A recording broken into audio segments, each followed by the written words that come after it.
in your neighborhood, in your neighborhood, in your neighborhood. Say, who are the people in your neighborhood?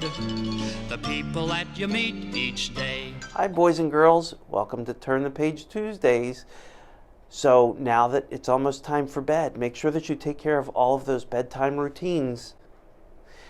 Parents, now's the time to pause your device for the children to be able to go ahead and do that.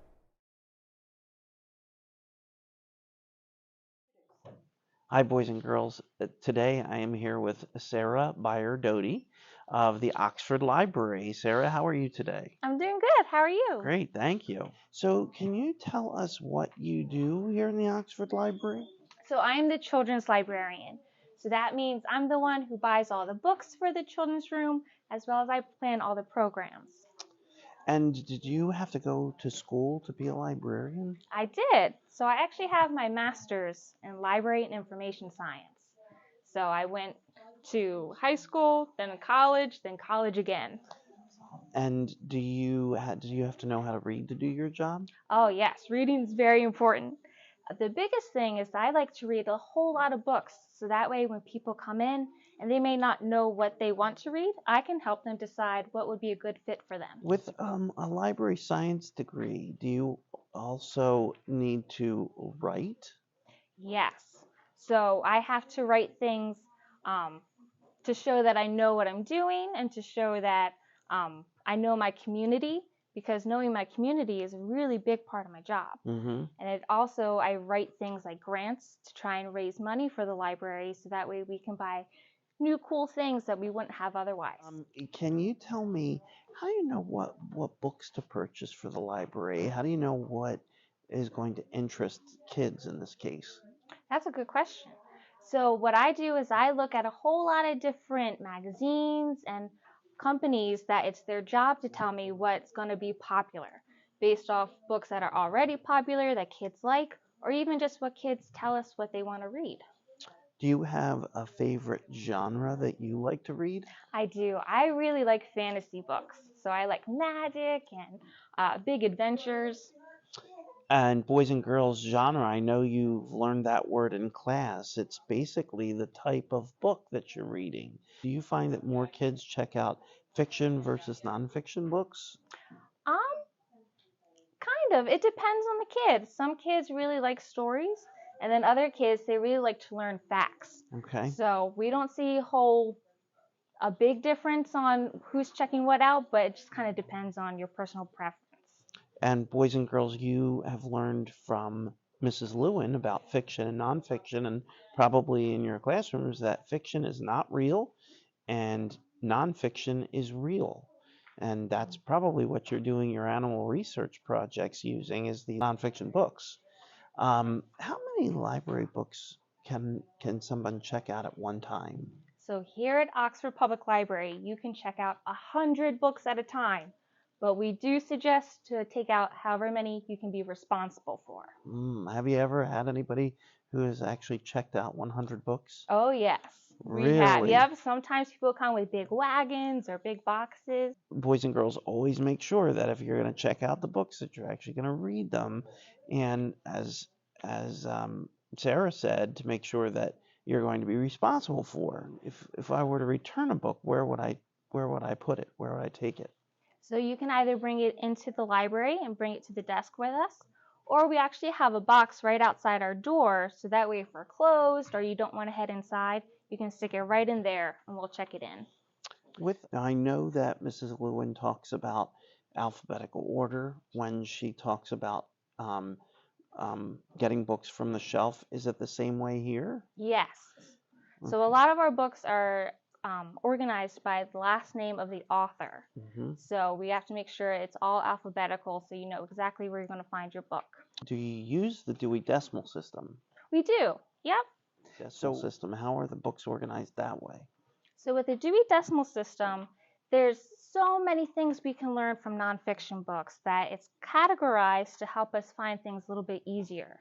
So for example, with you guys, 500 is where you're going to learn facts about animals and different environments that animals live in. So that's kind of how we narrow it down so we can find exactly what we're looking for. Now, is the library system, the way that books are placed on the shelves, is that the same way that the books are placed in schools? Like all the 500 series, would they all be about animals if you go to the school? Yeah, so by using the Dewey Decimal System, that's how everyone who uses that system can have the same categories and the same divisions. So that way, no matter where you go, you know what you're looking for. Great. Is there a most popular book that kids here come to find? Well, I happen to know a lot of people who like the Elephant and Piggy and Pigeon books by Mo Willems. So when kids come to check out books, they have a library card, and so they would use the library card. And if you don't have a library card, how can you get one? Yeah, so you and your grown-up come to the library, you fill out an application, and just let us know where you live and information to get in contact with you, and then that's all it takes. Then you get your card. And how do the books get from wherever they're collected back onto the shelves? So we have to shelve them ourselves. That's a big part of our job too. And I know you're going to show me how to do that later today. I am Yes. shelving books today, and I see that has an A on it. What does the A stand for? So the A means that the author's last name starts with an A. Okay. And so this author's name is Agel.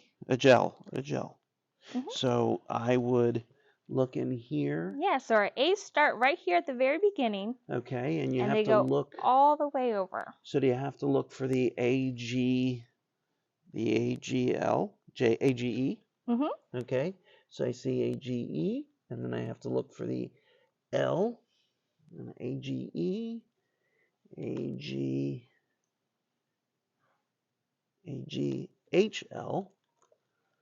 And does this take a long time? It does. It takes a lot of concentration. It does, yeah, I can see that. So AGEL, right? Perfect. Right before the AGH.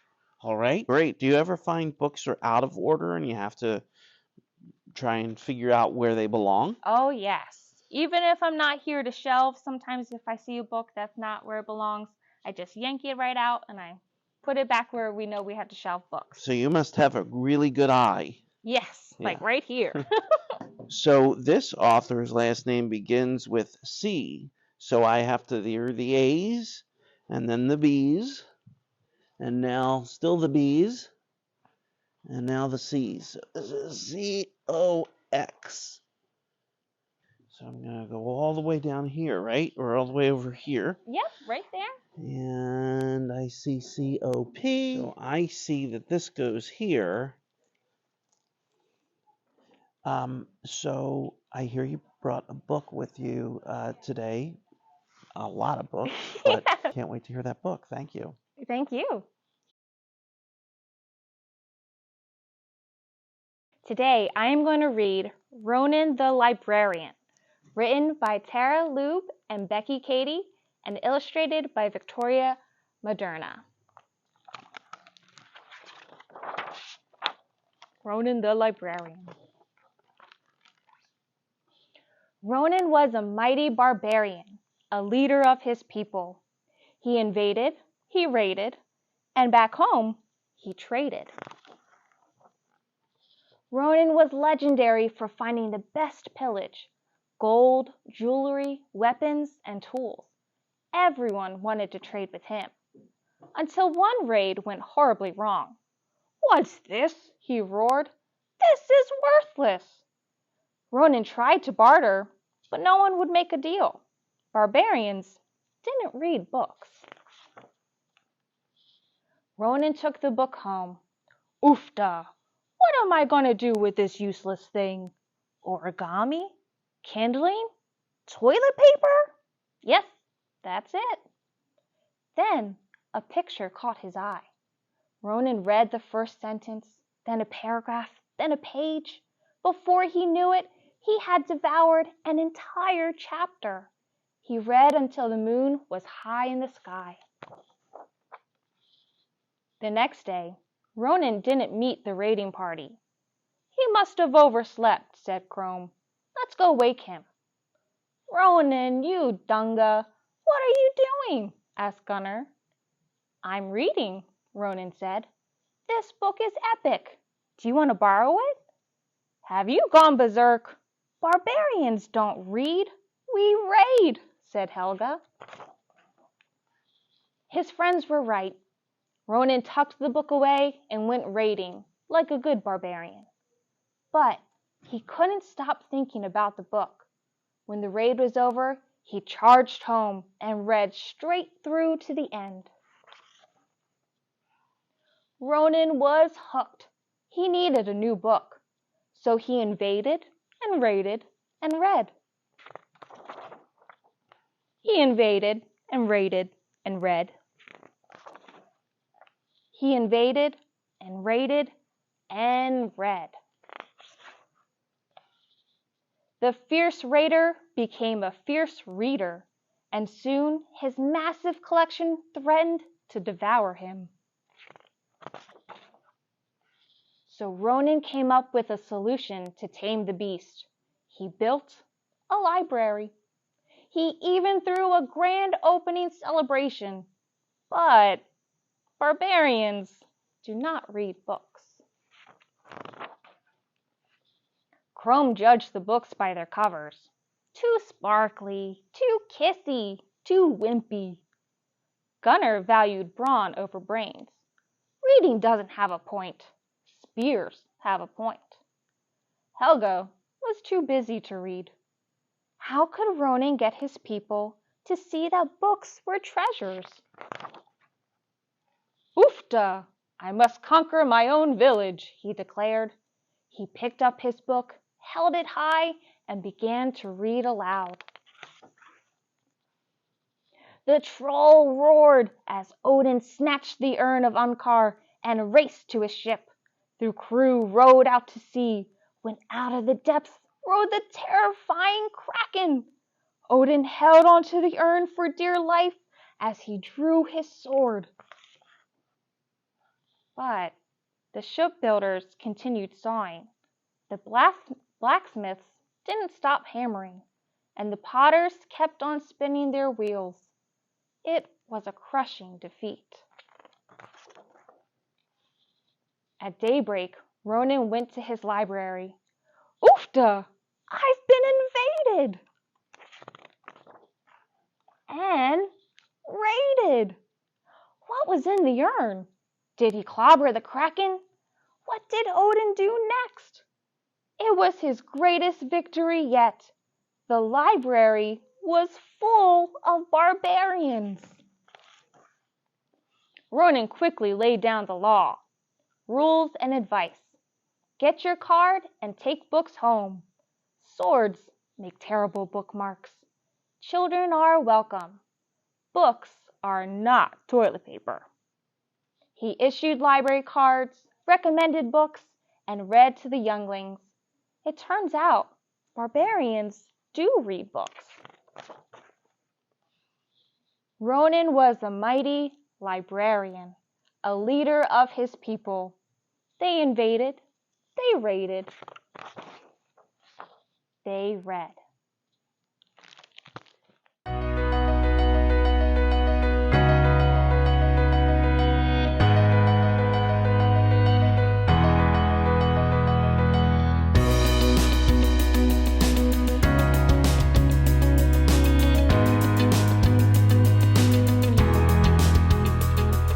I hope you enjoyed that book by our special guest. Now it's time for bed. Good night, everyone. We'll see you in the morning.